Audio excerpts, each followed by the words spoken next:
Hallelujah, Hallelujah, Hallelujah.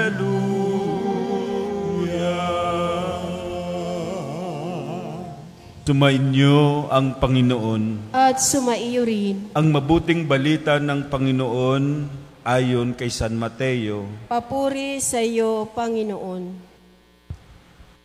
Noong panahong iyon, nang makita ni Jesus ang makapal na tao sa kanyang paligid, iniutos niya sa mga kasama na maghandang tumawid sa ibayo.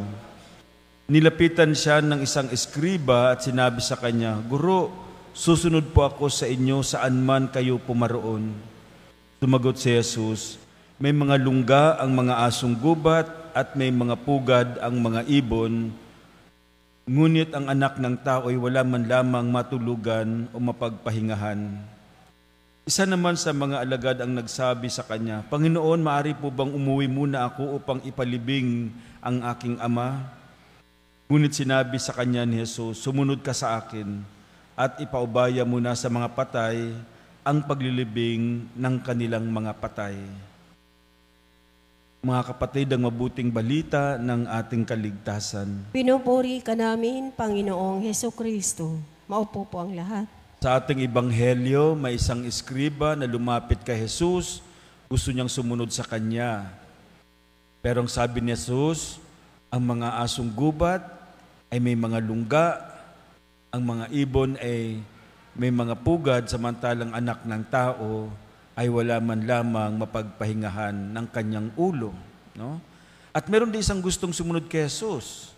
Pero ang sabi niya kay Jesus, "Susunod po ako, pero hayaan niyo muna akong ilibing ang aking ama."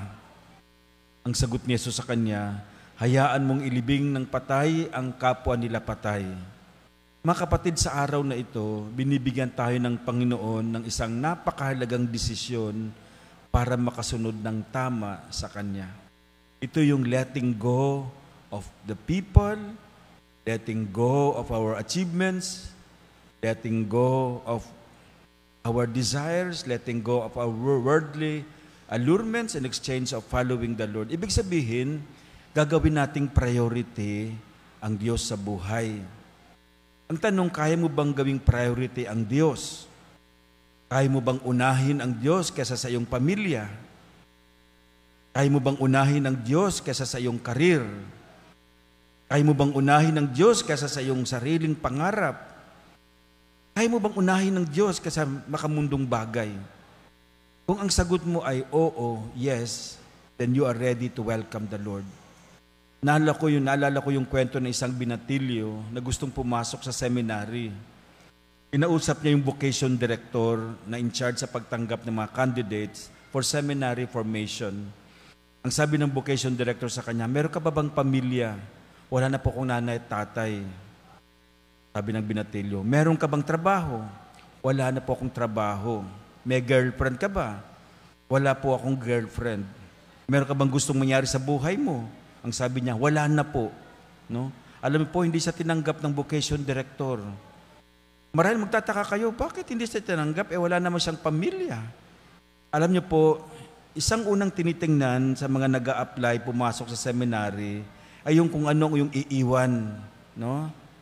Na parang in exchange for God. Kapag wala kang iniiwan para sa Diyos, para nagiging out of no choice ang Panginoon, wala na eh. Kaya parang, papasok lang ako sa seminary kasi wala na akong choice, parang ganon. Sana kapag susunod tayo sa ating Panginoon, hindi dahil wala tayong choice, but because Jesus is our only choice in life. Ito hindi lang pagpapari, hindi lang para sa aming mga pari. Lahat po tayong naglilingkod sa Diyos ay hinahamon ng Panginoon. Can you let go of some of your important things for the sake of me? Parang sinasabi ng Panginoon. Ano ba ang iniwan mo para sa Kanya? Ano ba ang tinalikuran mo dahil gusto mong maglingkod sa Kanya? Ano bang ginawa mong mahalaga para sa Kanya? Nung ako'y pumasok sa seminary, marami akong iniwan. Tao, material na bagay, yaman, trabaho ko, pamilya ko. No? Pero alam niyo po, narito pa rin naman sila sa puso ko. Hindi ko naman talaga iniwan ng lubusan ang mahalagang tao at bagay dahil pinahalagahan ko rin naman sila. Pero inuna ko lang ang Diyos. Lagi kong sinasa puso at iniisip na hindi ko naman talaga tinalikuran ng lubusan ang aking pamilya. Sa totoo lang po, sa araw-araw na nasa seminary ako, kapag kami nagdarasal, pinapanalangin ko rin ang aking nanay, lalo't ang aking nanay, kasi iniwan ko siyang siya lang isa. Lahat sila may asawa ng mga kapatid ko. Ako yung bunso. Sabi ko sa nanay ko, Nay, papasok na akong seminary. Sabi niya, pumasok ka na. Sinong kasama mo? Hayaan mo na ako. Kasi akong bunso. Hanggang ngayon, matagal na akong pare, nanay ko pa nag-iisa. Buhay na buhay pa.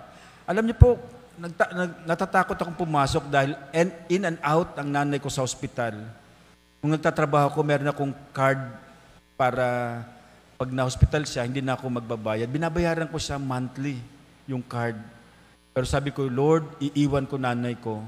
Pero kapag nagkasakit yan, lalabas ako. No? Sabi ko kay Lord, pero mula nung pumasok ako, ni minsan hindi siya na-hospital. Tingnan mo nga, at hanggang ngayon, 90 na. Siya lang isa sa bahay. Walang iniinom, walang maintenance, malakas. Sabi ko, Nay, okay ka pa ba? Okay ako. Naglalaba pa nga eh. Nagbakasyon ako nung May. Sabi ko, hindi ka ba natatakot sa itong malaking bahay? Kasi pinagawaan siya ng bahay ng pamangkin kong sa Canada. Inalagaan niya ang nanay ko nagpalaki sa kanya. Nung nasa Canada, yung pamangkin ko, pinatayuan niya ng malaking bahay. Pero siya lang isang nakatira. Binigyan kong priority ang Panginoon at ang kanyang kaharian. Alam po, hindi lahat ng pumapasok sa seminary, hindi naman lahat tayo ay mamumuhay naming tulad ng pare. Pero lahat ay nahamon, gawing priority ang Diyos sa buhay. Dahil He will take care of everything naman kapag pumasok ka, kapag sumunod ka sa Kanya. Aayusin din naman niya ang buhay natin. Natatakot lang tayong talikuran, iwan, pero actually, tutulungan din niya tayo. Sana sa pang-araw-araw nating buhay, sana maging wise tayo to always prioritize God. Sana bigyan natin ng kahalagahan ng paghahari ni Kristo sa ating mga desisyon, sa ating mga pagpili sa mga bagay-bagay. Hindi ko sinasabi na talikuran nyo ang inyong pamilya, no? Dahil dito na kayo lagi sa simbahan, o talikuran yung trabaho, o ibang bagay na tumutulong sa ating paglago. Kaya ang mensahe tamo sa ating ngayon, just put God first in our life and everything will follow. Ayusin ng Diyos ang lahat. Kapag inuna natin siya, maraming biyaya at pagpapala ang kanyang ipagkakaloob sa atin.